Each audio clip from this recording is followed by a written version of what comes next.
आज से 4 साल पहले की बात है, जब हमारा एमबीआरटी होता जा रहा था और एक बार ऐसा एक टाइम आता है जब हमारे पास प्रोस्पेक्टिंग करने के लिए लोग नहीं होते हैं। हमारे पास नॉर्मली सबको ये प्रॉब्लम आती है कि प्रोस्पेक्ट हमारे पास नहीं है, तो हम क्या करते हैं, शहर के बड़े-बड़े नाम हम अपनी प्रोस्पेक्ट लिस्ट में डालना चालू करते हैं कि हमारे पास ये कस्टमर हमारा होना चाहिए। इसी दौरान हमारे प्रोस्पेक्टिंग लिस्ट में एक ऐसे व्यापारी आए, जिनकी भिलाई शहर में बहुत अच्छा नाम है, जिनका बहुत अच्छा व्यापार है भिलाई शहर में।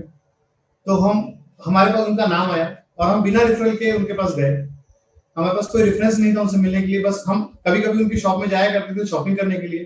तो हमें लगा क्यों नहीं ये कस्टमर हमारे पोर्टफोलियो, हमारे ग्राहक के पोर्टफोलियो में होना चाहिए।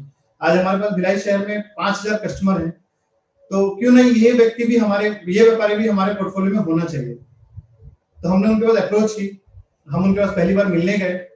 मुझे याद है आज भी वो 4 बजे के आसपास का समय था और नॉर्मली हम क्या कभी भी शॉपिंग करने जाते थे, लेकिन पहली बार हम इंश्योरेंस सेल करने या इंश्योरेंस की बात करने जा रहे थे।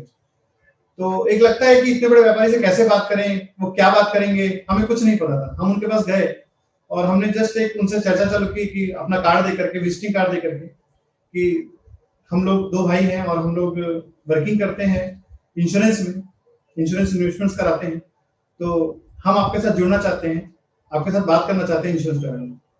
तो जैसा कि मैंने आपको बताया, बहुत बड़े व्यापारी हैं, उनकी दुकान में बहुत सारे कस्टमर्स थे और शाम के 4 बजे का समय था। लगभग उनके यहाँ मेरे को लगता है कि 40 से 50 कर्मचारी थे, जो अलग-अलग डिपार्टमेंट हैंडल कर रहे थे। सबका डिपार्टमेंट अपना-अपना था। हम वहाँ पर उनके पास 5 मिनट तक रुके रहे। उनका हाथ जो है मेरे ख्याल से गले से हट नहीं रहा था। एनी टाइम 4 बजे का समय था और उनके यहाँ खूब भीड़ लगी हुई थी और उनके पास रेगुलर कस्टमर्स पैसा दे रहे थे, वो सामान बेच रहे थे अपना। तो सिचुएशन ऐसी हुई कि उन्होंने बोला, भैया मैं आपको जानता हूँ, परिचय है, मैं आप मेरी दुकान में भी आते हैं, मैंने आपको पहचान लिया और क्यों नहीं हम इस बारे में कभी और बात करें। तो मैंने बोला बिल्कुल भैया, कोई दिक्कत नहीं है, हम आपसे फिर दोबारा मिलेंगे आकर के और हम आपसे इंश्योरेंस की चर्चा करेंगे। तो उन्होंने बिल्कुल भैया, आज थोड़ा सा व्यापार का समय है, हम बाद में मिलेंगे। तो हम वहां से वापस आ गए और हमें बहुत अच्छा लगा कि उन्होंने बोला कि एक पॉजिटिव रिस्पॉन्स दिया कि हाँ, मैं आपसे बाद में बात करता हूँ। तो हम लोग उनके पास वापस गए 3 दिन बाद। तो हमने टाइम अपना चेंज किया। हमने सोचा कि 11 बजे के आसपास जाते हैं तो शायद थोड़ा कंफर्टेबल टाइम होगा उनके लिए और ग्राहकों का शायद वो जो शाम का रश होता है वो नहीं होगा। लेकिन एज इट इज उनकी दुकान में वैसे ही कस्टमर्स थे और वो वैसे ही व्यस्त थे। उन्होंने हमको फिर से वही बात कही कि मैं आपसे मिलता हूँ जल्दी ही और आपका नंबर है मेरे पास, मैं आपको कॉल करता हूँ। हमने 1 हफ्ते वेट किया, उनका कॉल नहीं आया। फिर इसी बीच न्यू ईयर आ गया, तो हमने एक गिफ्टिंग सिस्टम जो होता है कि हम एक गिफ्ट देते हैं किसी कस्टमर्स को, तो हमने अपने तरफ से एक डायरी और एक कैलेंडर उनको दिया और इसी बहाने हम उनसे मिलने गए। ये हमारा तीसरा मौका था जब हम उनसे मिलने जा रहे थे। उन्होंने बोला, भैया मेरे पास बहुत सारे डायरी कैलेंडर आए, मुझे डायरी कैलेंडर की नीड नहीं है। लेकिन मैंने उनको कहा, नहीं सर, न्यू ईयर का मौका है और मैं आपको ये देना चाहता हूँ। तो उन्होंने ले लिया मुझसे और उन्होंने बोला, भैया मैं आज लेकिन इंश्योरेंस की बात नहीं कर पाऊंगा। तो मैंने बोला ओके, कोई बात नहीं, हम फिर से आपसे मिलते हैं। हमारा एमडीआरटी का समय था, हम एमडीआरटी में लग गए। करीबन 15 दिन बाद हमने वापस से जब अपना चालू किया, नया वर्ष का काम हमने चालू किया। न्यू ईयर की कैलेंडर डायरी हम पहले ही बांट देते हैं ताकि कस्टमर उसको पहले दिन से यूज कर सके। तो हमने इस चीजों को किया कि हमने उससे फिर वापस गए हम मिलने के लिए। ये हमारा 4th-5th टाइम था। लगातार हम उनके पास कई बार जाते रहे और कुछ ना कुछ रिएक्शन हमारे पास उनके आते ही रहे। कभी उन्होंने किसी कारण से मना कर दिया, कभी उन्होंने किसी कारण से मना कर दिया। तो हमें लगभग उनके बारे में सारी चीजें पता चल चुकी थी कि उनके फैमिली में कौन कौन है, उनके बच्चे कितने हैं। बातों में हमें ये जानकारियां लग गई थी। तो हमने बोला अब इनको अप्रोच कैसे किया जाए। ये सबसे बड़ा टफ पॉइंट है क्योंकि हम लगभग उनके पास 18 टाइम्स, 18 बार हम उनके पास जा चुके थे और कस्टमर का एक ही रिस्पॉन्स था, भैया मैं अभी नहीं बात कर पाऊंगा, बाद में बात करूंगा। जब 19वीं बार हम उनके पास जा रहे थे तो हमने उनका लंच टाइम चूज किया कि हम 19वीं बार उनके पास लंच टाइम में गए। हम भी अपना टिफिन कैरी करते थे, तो उन्होंने हमसे अप्रोच की कि आप आइए हमारे साथ लंच कीजिए बैठ के। तो हमने सब उनके साथ लंच किया क्योंकि वो हमारी पहचान बहुत अच्छी हो चुकी थी, एक रिलेशनशिप बिल्डअप हो चुका था। हमने उस समय इंश्योरेंस की कोई बात नहीं की और हम रिटर्न आ गए।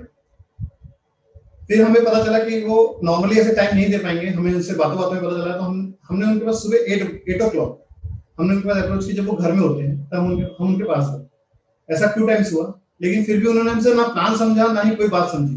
बस वो हमें टालते रहे कि मैं आपसे बाद में बात करता हूँ, बाद में बात करता हूँ।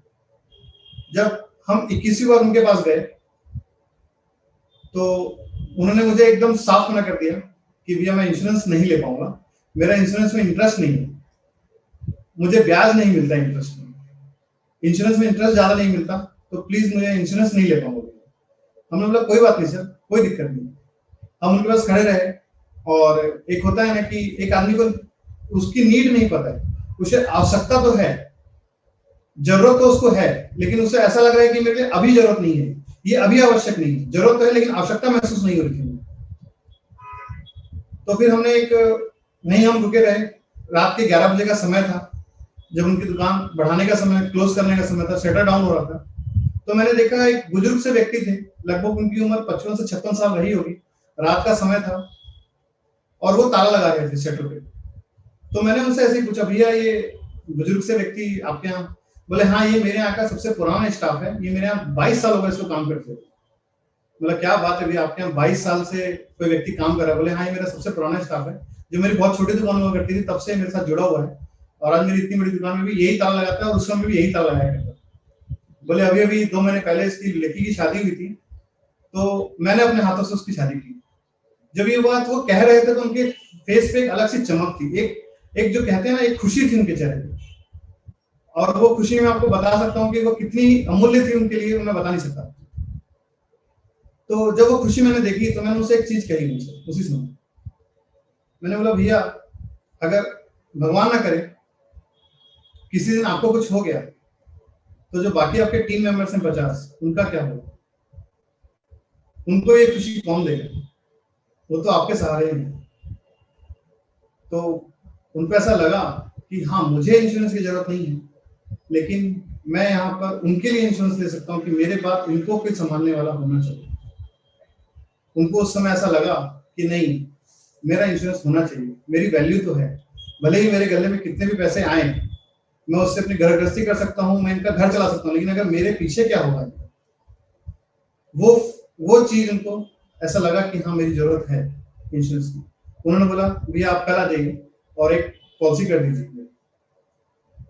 हम अगले दिन सुबह उनके पास गए, उन्होंने टाइम भी मुझे दिया कि भैया आप 12 बजे आइएगा, मैं आपको 10 मिनट का समय दूंगा, जो भी पेपर फॉर्मेलिटीज चाहिए आप मुझे मैसेज कर दीजिए, मैं आपको कल सुबह प्रोवाइड करा दूंगा, अगर कोई कमी होगी तो आप 12 बजे मुझसे ले लीजिए।